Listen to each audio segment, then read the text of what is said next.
So, last day of DistribuTECH, my name is Gill. I head our transmission pack portfolio as the global PL leader for it. And I'm joined today with Dr. Mital Kanabar, who's our head of innovation for our business. So Mital and I thought it would be a good idea to wrap up DistribuTECH by having a session together. So before we begin, just some stats that are coming in live from the DistribuTECH organizers. 17,000 people. That's a big number, especially post-pandemic. We're being informed that this has been the most number of attendees at DistribuTECH. Yeah, this is the recorded number of attendees this year. So that was very absolutely exciting. More than 300 utilities, Mital, wow. And more than 560 exhibitors. That's quite wow. astonishing. For us at GE, we broadcasted more than 20 interviews from this location, including 4 LinkedIn Live sessions, which we'll talk a little bit more about at the end. So, Mital, what has been your biggest takeaway from this week? Okay, that's a great question. So, look, I think that I've been coming to every year DistribuTECH, and like as you say, a number of attendees. The biggest takeaway I see that the convergence in the visions and overall decarbonizations. We talked about grid modernizations, but also the angle that we are adding on resiliency aspects. So it's interesting how Absolutely. we are more and more being aware of what needs to be happen. We need more investments to the grid, and I think we all across these exhibits agree on what needs to be done to achieve our vision on grid of the future. So that's really interesting, not just one or couple of vendors, but those go across exhibits.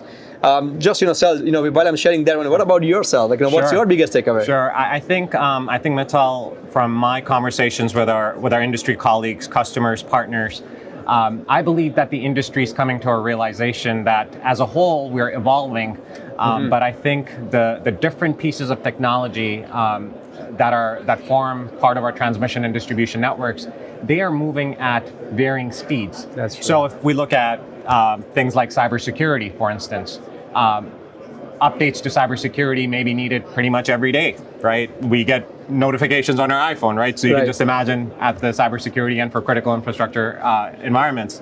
But then if we look at traditional things, such as protection and control, they're evolving too, but they may not be evolving as fast as the pace at which cybersecurity again could be evolving. So I think the industry as a whole is realizing that and recognizing that, and I think that's a good thing that can help us change and adopt ourselves to more proactively target this very dynamic environment that we're moving towards.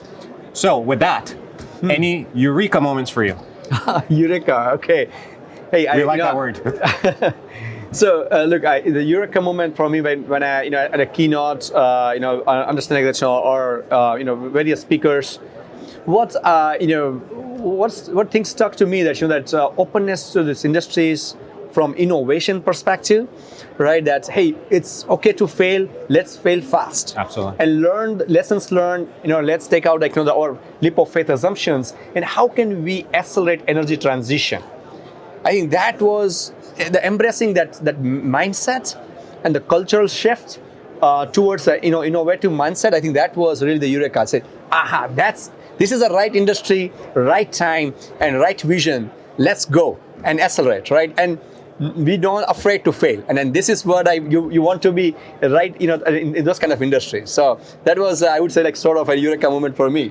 Cool, and I will add to that for myself. It was actually with you, Mital, okay. When we were at the keynote session earlier this week. Okay.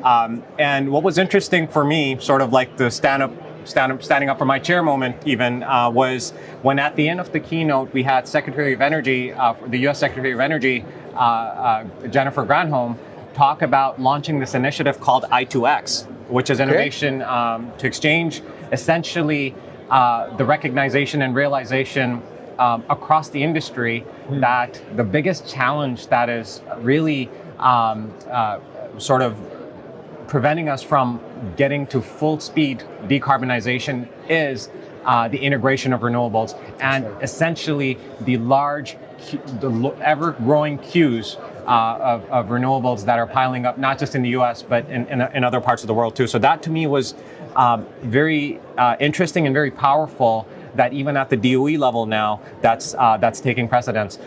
So I would say that was one for me. That was really exciting. So coming towards our booth.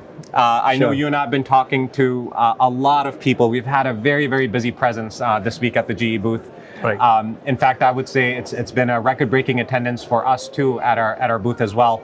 So, Mital, what are some of the core themes that you're hearing from customers? Sure. So I think overall, what we hear, as you mentioned, from the the announcement of Secretary, I think that there is a need for the grid. In order to allow lots of renewable resources integrating, right, to achieve the net zero and allow more and more players build the ecosystems around the grid. But while doing so, of course, you need to have the grid resiliency, ensure that. So microgrid and some of those, that what we are, they have been asking for, that how we can harden our grid. Also looking at that how do we zonalize the automations and control systems.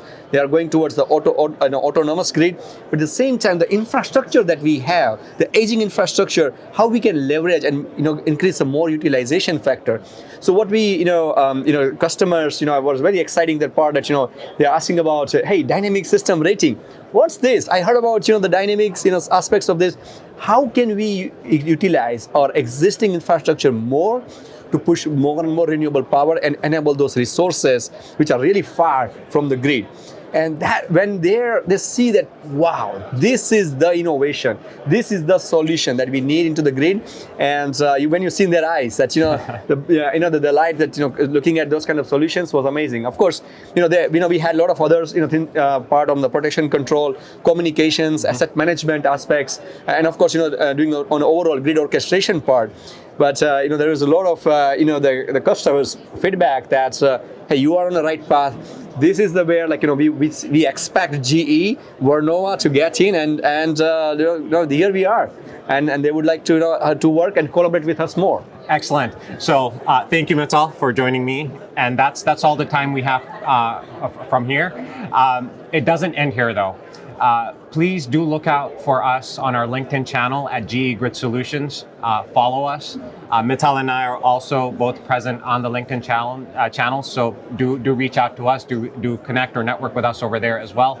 And keep looking out for more thought leadership content from us. And we look forward to continuing to see you in person and connecting with you on our various media networks as well. Thank you, Mital, and thank you everybody for joining us at DistribuTECH. Thank you to our customers, our partners. We hope you have a safe journey back home. Thank you. Okay. Thank you, everyone.